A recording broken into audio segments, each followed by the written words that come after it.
Call to the honourable member for Flinders. My question is to the Prime Minister. Labor's budget provides no funding for new infrastructure investment in our capital cities.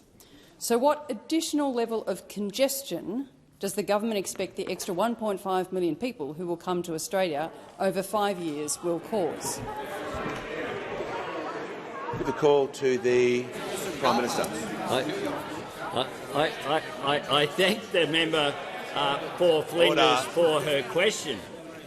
And what we did when we were last in government, and that will be reflected when we, over our period in government as well, in addition to the commitments that we put into the budget, including, of course, in Victoria, the suburban rail loop, because a project that will make an enormous difference, in Victoria.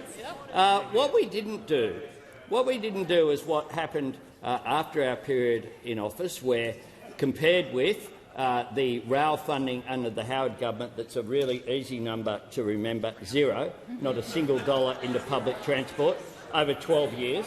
What we did was transform projects with rail projects like Regional Rail Link in Victoria.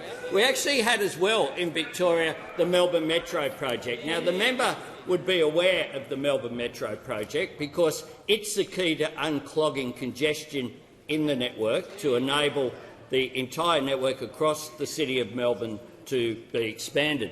But we had $3 billion in the budget, and what happened, we even had a joint board with Commonwealth representatives. What happened when the Liberal Party came to office was they ripped that $3 billion out, pulled the Commonwealth from the board because they didn't believe in funding of projects like that.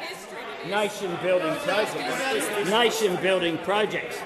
So they ripped the money out of that, and that led to a delay in that project, which of course is now funded thanks to the Andrews government, which is in its third or fourth or fifth term. I've lost count.